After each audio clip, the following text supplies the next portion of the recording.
La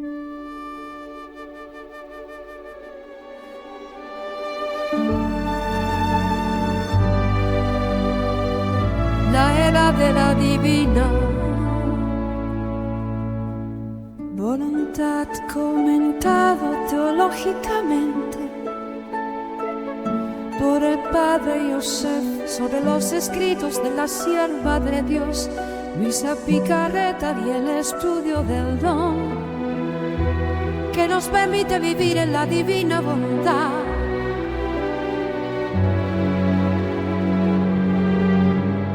Bienvenidos hoy, amigos en fe, con la guía del padre Joseph Giannuzzi. Exploremos el don que transforma al vivir la sierva de Dios Luisa Picarreta. Sus escritos nos llevan a la verdad eterna.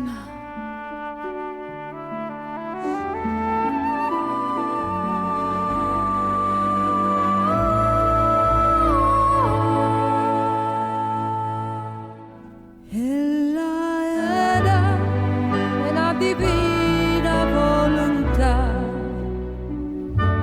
el amor de Dios siempre nos guiará por la senda de Luisa, en Dios confiar.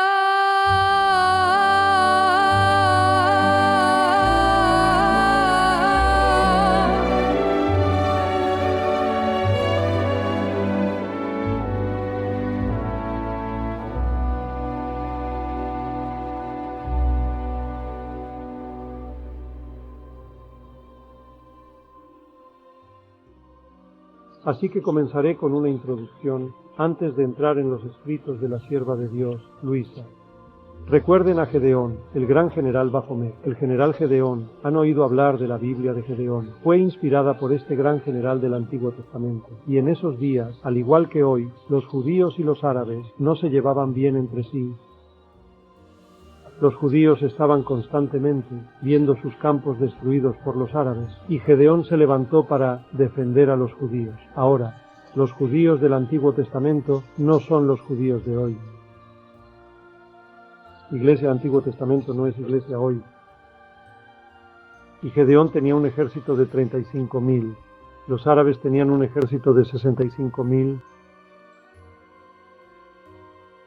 Y Dios dijo: Gedeón, ejército es grande. Aunque 35.000 contra 65.000 no parece demasiado grande, Dios dijo que tu ejército es demasiado grande. Dile a los cobardes que se vayan, y solo quedaron 10.000. Y Dios dijo que aún así tu ejército es demasiado grande, mándalos a la orilla del río a beber. Gedeón envía su ejército de 10.000 a la orilla del río, y algunos se arrodillan, tirados en el suelo, rompiendo el agua, mientras que otros corren a lo largo de la orilla del río, bebiendo el agua con las manos. Y Dios dijo: ese es tu ejército. Solo quedaron 300. Dios dijo: yo estaré contigo, y ganarás por mi causa. Y por eso Dios redujo las filas, para mostrarles que sería a través de su poder que ganarían esta guerra. Pasaron los años, y llegamos a Jesucristo. Después, los judíos querían hacer rey a Gedeón, quien se negó. Dijo: no, no seré su rey. Su único rey es el Señor Dios. Él solo es su rey. Y luego, cuando llega Jesucristo, los judíos intentan matarlo muchas veces. Ahora, ¿por qué la gente quería hacer rey a Gedeón? Porque todas las naciones paganas a su alrededor tenían reyes. Hasta el tiempo de Gedeón no había rey que guiara a la Iglesia, guiara al Estado del Antiguo Testamento, la Iglesia del Antiguo Testamento, Israel. Y así encontramos en el último juez, Saúl, la unción del primer rey de Israel, a saber, Saúl Saúl ungió al primer rey de Israel, porque el pueblo se quejó ante nuestro Señor, no tenían rey y querían un rey. Entonces el Señor dijo, ¿están seguros? Bueno, está bien, hagan lo que quieran. Dios les permitió tener un rey y ungieron a Saúl. Saúl, el último juez, ungió a Saúl y se le describe en el Antiguo Testamento como un hombre de buena apariencia, un hombre guapo, superior a todos los demás. Probablemente medía alrededor de 6 pies y 8 pulgadas de altura y desobedeció a nuestro Señor 2 veces. 3 de sus hijos murieron y Saúl al final se suicidó.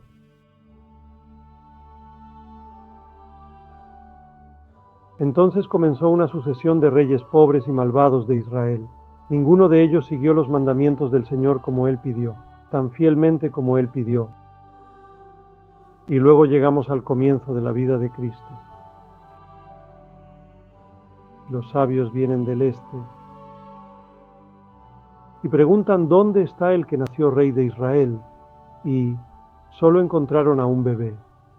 Este es el rey, un niño pequeño en un pesebre, cuyos brazos no eran lo suficientemente largos para perder la cabeza con un enorme ganado, y lo honraron dándole incienso, oro y mirra, reconociendo que Él es el Rey.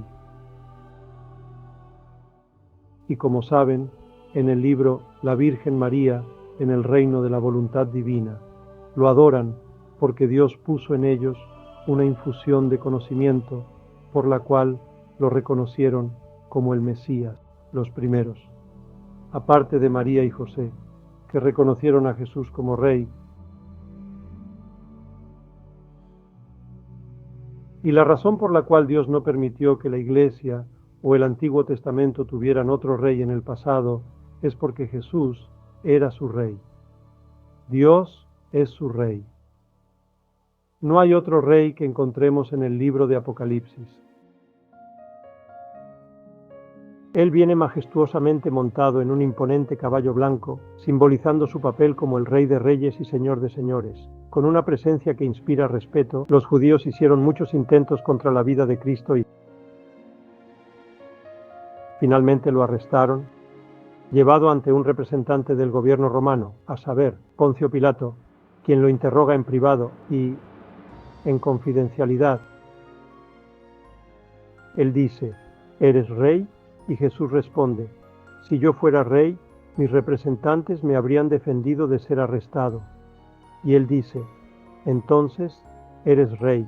Y Jesús dice, tú lo dices. Y vine aquí para testificar la verdad. Luego avanzamos rápidamente unos momentos más tarde, donde Pilato sentencia a Jesús a ser azotado y luego lo presenta ante la multitud. ¿Debo liberar a su rey? Y les presenta a Barrabás como una alternativa. Y ellos responden a la pregunta de Pilato, ¿debo liberar a su rey? No tenemos rey. Eso es extraño. 1400 años antes querían hacer un rey de Gedeón.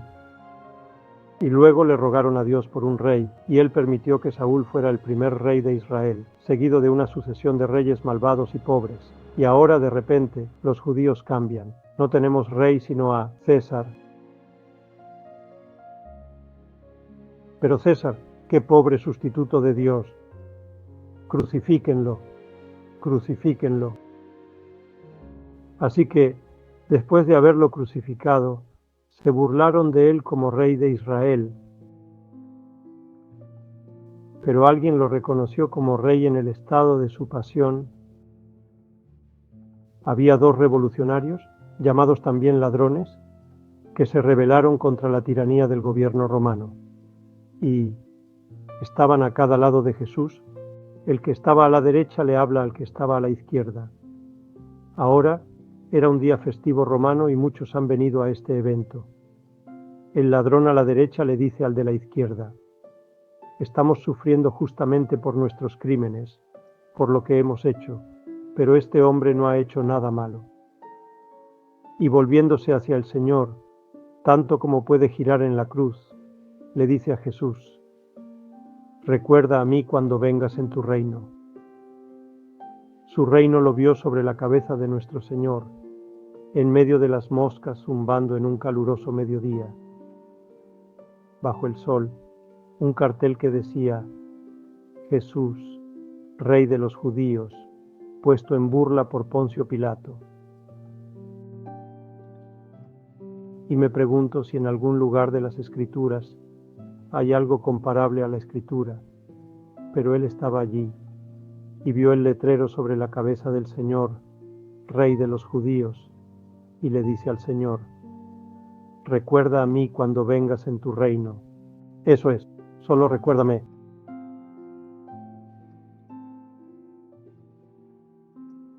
Y nuestro Señor respondió: este día, sin duda alguna, estarás conmigo en el paraíso.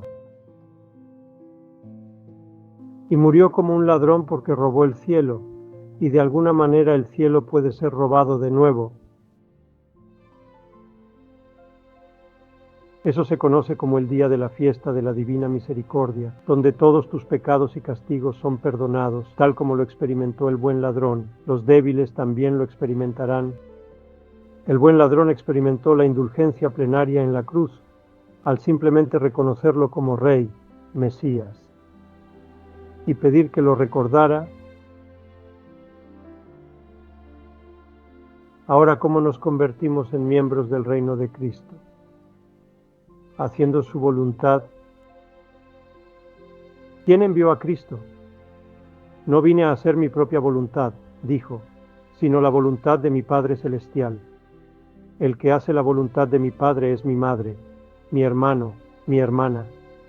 Y en el jardín de Getsemaní dice: no mi voluntad, sino que se haga tu voluntad. Así que nos convertimos en miembros, herederos de este reino, al hacer la voluntad del Padre Celestial que Cristo obedeció. Todos sabemos que las tres personas divinas disfrutan de una única naturaleza divina. Así que la voluntad del Hijo es la voluntad del Padre en su naturaleza divina. Y la voluntad humana del Hijo no puede y no pudo hacer nada más que la voluntad divina del Hijo, del Padre y del Espíritu Santo.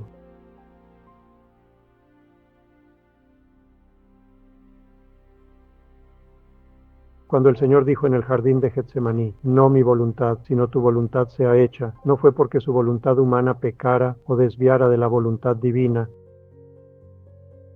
sino porque, como dice San Pablo en su carta a los Colosenses, aquel que estaba en la forma de Dios no consideró la igualdad con Dios como algo a lo que aferrarse. Esta igualdad con Dios no fue algo que se aferrara, pero él, tomando la forma de un esclavo, al nacer en la semejanza de los hombres, asumió una cierta ignorancia en su naturaleza humana, en su voluntad humana, en un intelecto y memoria. Por lo tanto, no conocía todas las cosas en su intelecto y voluntad humanos de inmediato. Pero el intelecto y la voluntad divina informan continuamente la voluntad humana a lo largo de su vida terrenal. Ciertamente, él sabía que había partido desde el momento de su concepción, pero los eventos y las cosas que sucedieron debían ser revelados progresivamente a él. Y esto lo encontró en la boda en Caná, donde le dice a nuestra bendita Madre que mi hora aún no ha llegado, cuando ella le pide que haga algo por la falta de vino. Y luego, al volverse hacia el sirviente, entendió que su tiempo en realidad había llegado y realizó su primer milagro público, iniciando su ministerio apostólico y el tramo final hacia su pasión, muerte, resurrección y el establecimiento de toda la experiencia. De modo que nos convertimos en herederos de este reino al hacer la voluntad de aquel que envió al Mesías, el Rey del universo, y nos convertimos en herederos de este reino también. De hecho, Pablo dice que al final, nosotros que reinamos con Cristo juzgaremos a los ángeles, seremos sentados en tronos como jueces con Cristo. Así que el camino hacia este reino no es otro que el camino real del Calvario, que es el camino que Cristo abrió para nosotros, para que podamos heredar el reino que esta cruz produce. Las glorias, las beatitudes, las impecabilidades, las inmedibles y todos los atributos que son parte de esa hermosa visión beatífica del reino de los cielos. Muy bien, así que en esa nota, si tienen alguna pregunta... Quería aclarar algunos puntos sobre cuando el don de la voluntad divina en el modo eterno se hizo, disponible universalmente, lo cual creo que sucedió a través de Luisa, y así sabemos que tenemos tus 3 fechas de su matrimonio místico: 1888, participación continua; 1889 y participación completa en 1900. Y me pregunto a menudo, ¿realmente cuándo exactamente se volvió eso disponible para todos? Como señalaste hace un momento, incluso aquellos en el Antiguo Testamento podían experimentar los efectos de la voluntad divina si estaban dispuestos y eran buenos y santos, pero experimentar la plenitud de los dones de la voluntad divina con todos los grados de vivir en ella también está disponible de manera similar al bautismo, como mencionas, que puede suceder por bautismo, sangre o deseo. ¿Pueden los individuos que son ejemplos haberlo recibido por deseo y haber estado disponible? ¿Y es eso posible ahora en el mundo? No. Recuerda que con el bautismo, el capítulo 16 de Lumen Gentium establece que estos 3 tipos de bautismo estaban disponibles para todos, pero no en todo momento. Por lo tanto, el bautismo sacramental no estaba disponible hasta que fue instituido por Cristo. Nadie pudo recibirlo antes de Cristo. Comenzó solo con Cristo, pero antes de él podían participar en lo que se hace como un bautismo de deseo, pero no por sangre. Solo por sangre y por sacramento, que solo vino después de que Cristo instituyó el sacramento del bautismo. Solo antes podían recibirlo por deseo. El sacramento del bautismo aún no había sido instituido. Por lo tanto, los méritos de Cristo fueron proactivos y anticipados, contemporáneos y retroactivos, solo en vista de su institución del sacramento del bautismo en su totalidad. Si nunca hubiera instituido, nunca habría existido el bautismo de deseo. Este bautismo de deseo se aplica no solo a las personas de hoy que, sin culpa propia, no conocen a Cristo, pero viven los dictados de su conciencia, haciendo bien y evitando mal, sino que también se aplicó a los personajes del Antiguo Testamento, que no tenían el sacramento. Por ejemplo, David, Adán y Eva, quienes después de cometer pecado y arrepentirse, Moisés, Inocencio, etc., todos los buenos, San José, todos estos, San Juan Bautista, todos estos personajes del Antiguo Testamento, que eran santos pero no tenían el sacramento, participaron en el bautismo de deseo, por el cual fueron salvados por los méritos retroactivos de Cristo, con el regalo de vivir en la voluntad divina. De manera similar, nadie podría haberlo recibido hasta que realmente se actualizara y herir la naturaleza humana por la virtualidad de Luisa. Así que comenzó a ser experimentado por Luisa en su forma imperfecta, perfecta y completa. Ahora, la expresión clave es vivir. Es otra cosa decir experimentar, eso no es vivir, lo cual las personas en el pasado han tenido, este don de la experiencia. Ahora, Jesús le dice a Luisa que nadie puede entrar al cielo a menos que realice al menos un acto en mi divinidad, y en el momento de la muerte, muchas almas lo hacen al aceptar su muerte, resignándose a la voluntad de Dios. Eso no es vivir en la voluntad divina, eso es experimentar el efecto. Jesús le dice a Luisa que San José experimentó el efecto, vivió en los reflejos, pero no en el don de lo divino. Así que es una cosa, participar en los efectos que complementan retroactivamente escenas del pasado. Es otra cosa vivir en ello, lo cual solo puede ser experimentado por aquellos después de que el regalo fue dado.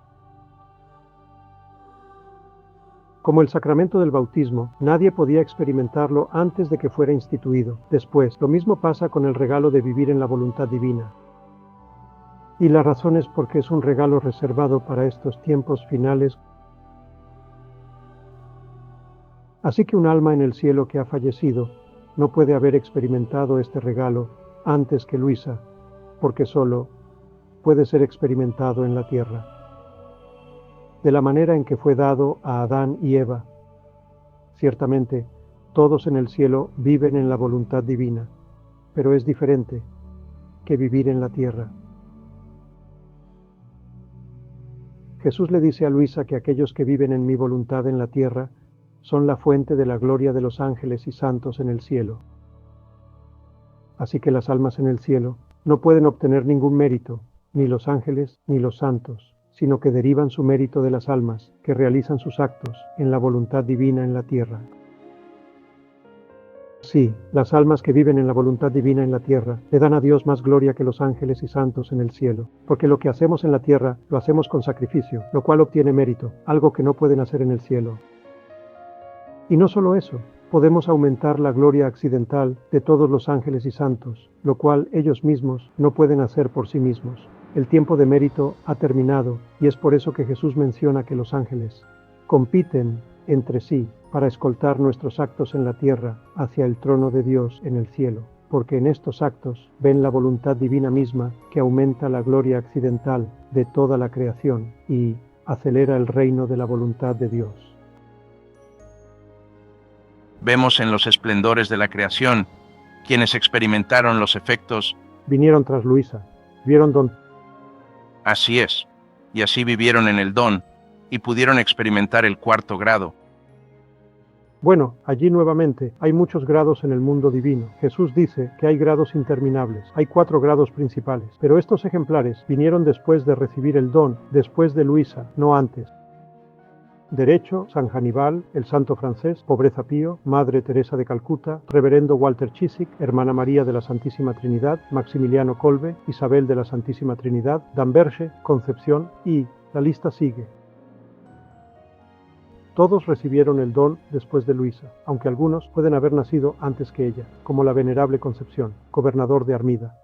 ¿No? Ella en realidad fue criada, creo que nació después de Luisa. Algunos pueden haber nacido antes que ella, pero todos recibieron el don después de que los sacerdotes lo recibieron.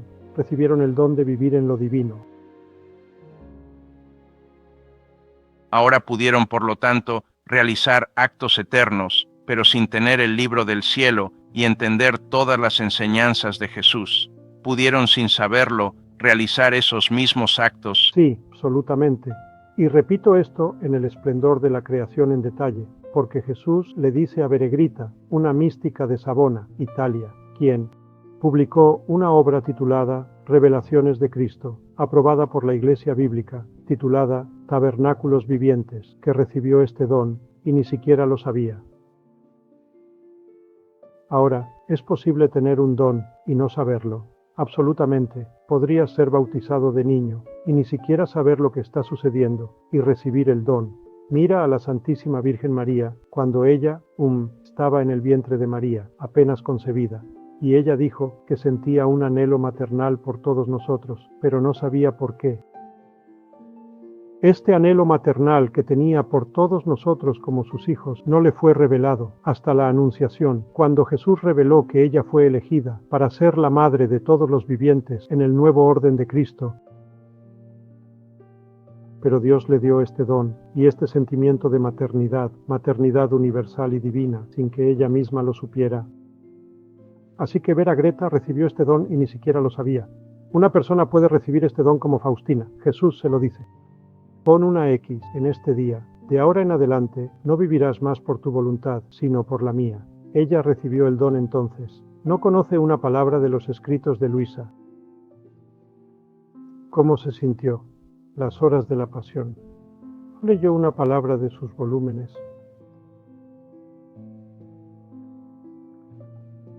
Pero de todos modos, hay una diferencia, y expliqué esto en charlas anteriores, entre el conocimiento implícito o particular y el conocimiento general o explícito. Conocimiento implícito, conocimiento explícito, conocimiento particular, conocimiento general. El conocimiento implícito significa que no conoces el mensaje de Cristo. Lumen Gentium, artículo 16. Estas personas pueden participar en los efectos del sacramento del bautismo, no reciben el sacramento del bautismo y esto los lleva a la salvación. Esto les confiere don de la salvación, bautismo de deseo a través del conocimiento implícito. No conocen el mensaje salvador de Cristo, no conocen el Evangelio, nunca lo han leído, pero pueden ser salvados en virtud de su deseo implícito de salvación. Viven según los dictados de su conciencia, haciendo el bien y evitando el mal. Si hubieran conocido los escritos, los habrían leído, pero no tuvieron esa oportunidad. Así que Dios no les priva del don de la salvación, porque no conocieron el Evangelio. Lo mismo ocurre con el don de la voluntad divina. La persona sin culpa suya no conoce todo esto como rectitud, como Faustina, etc., al menos en su totalidad. Dios no les priva de este don. Una vez que se da y actualiza la naturaleza humana, dicen que todos pueden tenerlo, conocimiento implícito o explícito. Y así es como otros pueden experimentar los efectos del don. Algunos pueden vivir en él perfectamente, la mayoría de los demás más perfectamente y otros completamente.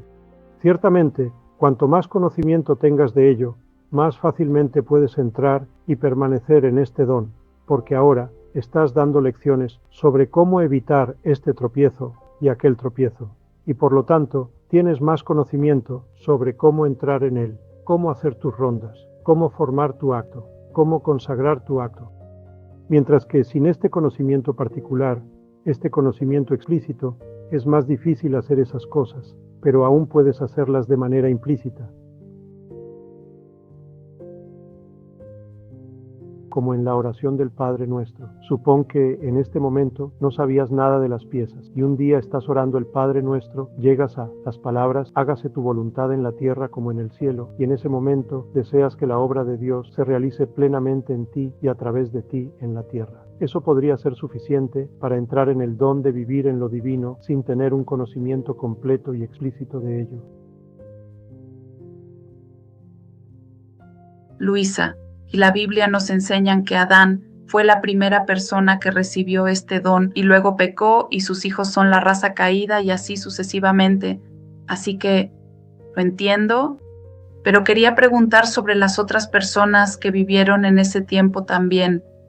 La Biblia habla de ellas y Catherine Emmerich también mencionó que había otras personas durante la vida de Adán y Eva. La ciencia afirma que encontraron los huesos de personas incluso antes de Adán y Eva. Así que mi pregunta es, ¿Dios creó a esas personas sin el don y luego a Adán con el don? ¿Qué piensas sobre eso, Padre? De acuerdo, la primera suposición es la palabra personas. Usamos esa palabra con frecuencia. Había personas antes de Adán y Eva. Pío XII publicó una encíclica titulada Humanogénesis, sobre la raza humana, en la que afirma muy claramente como enseñanza de la Iglesia, enseñanza de los padres de la Iglesia, que Adán y Eva fueron los primeros humanos, individuos humanos, en existir. Punto final. Estos seres, no los llamaré personas, que precedieron a Adán y Eva no eran humanos. Sabemos que como cuestión de doctrina, porque la Iglesia enseña que Adán y Eva fueron los primeros humanos y Jesús confirma eso en los escritos de Luisa.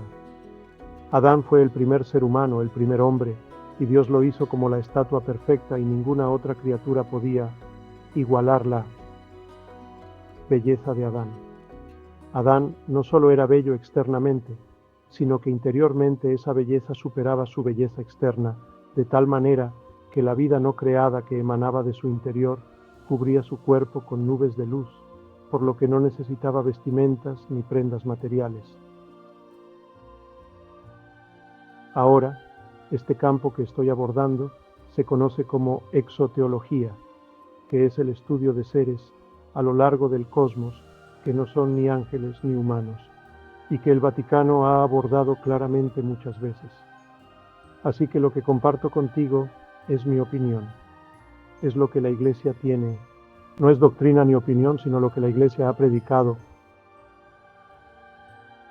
Está en el campo de lo que se llama exoteología.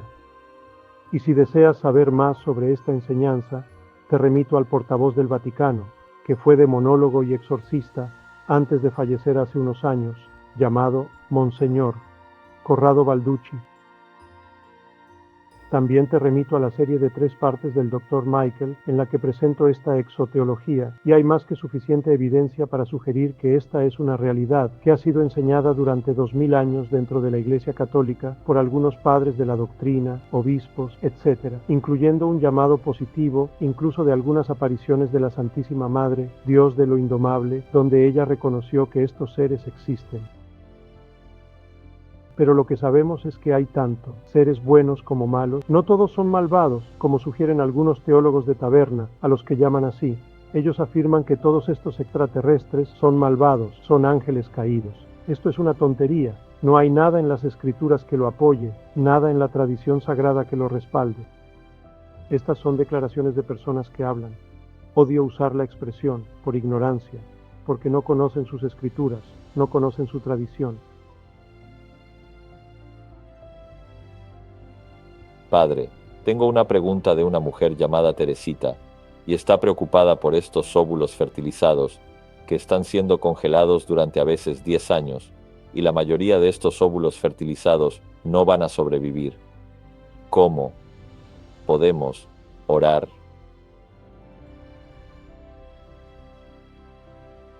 Estos óvulos congelados son el resultado de la fertilización letal, que está contra la religión de la Iglesia. Así que es un acto de desobediencia contra la voluntad de Dios y contra los asuntos de la Iglesia, porque para tener estos óvulos, de alguna manera, tienes que proporcionar los óvulos sin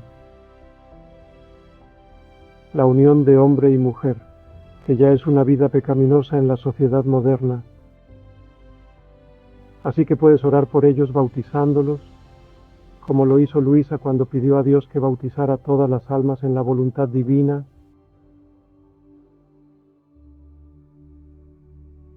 Y lo haces puedes darles un nombre si lo deseas, de manera sencilla. Esta es nuevamente una forma de oración que está abierta a la expresión o incluso a la interpretación. Dentro de los confines de la enseñanza de la Iglesia, puedes bautizarlos espiritualmente, en el rol divino, dándoles un nombre e invocando a la Santísima Trinidad. Ahora puedes decir, bueno, no sé el número exacto. ¿Cómo sé cómo bautizarlos individualmente? ¿Cuántos? ¿10.000? ¿50.000? ¿200.000? No tienes que saberlo. Luisa no sabía cuántas almas existirían numéricamente, pero sabía que existirían, y simplemente le pidió al Señor que las bautizara a todas en la voluntad divina. Y puedes pedirle al Señor que haga lo mismo, o puedes decir tú mismo, en virtud de la pasión de Cristo y de la resurrección, yo los bautizo a todos ustedes en el nombre del Padre, del Hijo y del Espíritu Santo. En virtud de los méritos de Cristo, que son, como todos ustedes saben, transtemporales, regresan, avanzan, permanecen en el presente, de modo que es Cristo quien está realizando el bautismo a través de sus oraciones sobre todas estas formas de vida congeladas, para que ninguna de ellas quede sin el don del bautismo, ya sea por deseo, por vida o por sacrificio. Gracias a todos, así que les pediré a todos que desactiven el silencio y luego se despidan antes de darles la bendición final. Gracias. Thank you, Father. Thank you, Father. Thank you, Father. Thank you, Father. Thank you. Thank you, Father. Father. Thank you, Father. God bless you all. Thank you, Father. Grazie, Padre. Buonanotte. Grazie. Father, grazie.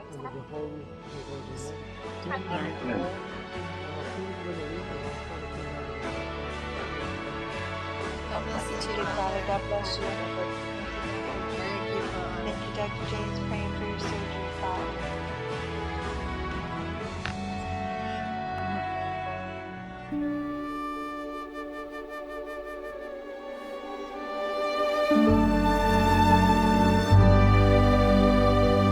La era de la divina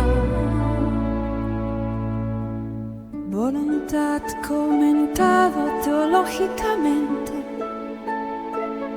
por el padre Joseph sobre los escritos de la sierva de Dios Luisa Picarreta y el estudio del don que nos permite vivir en la divina voluntad.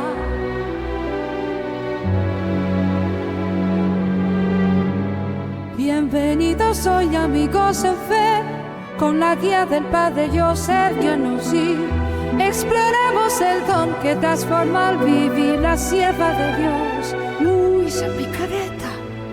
Sus escritos nos llevan a la verdad eterna.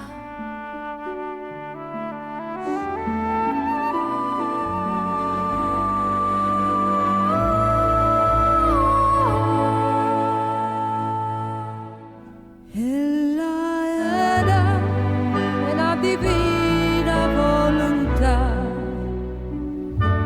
el amor de Dios siempre nos guiará por la senda de Luisa.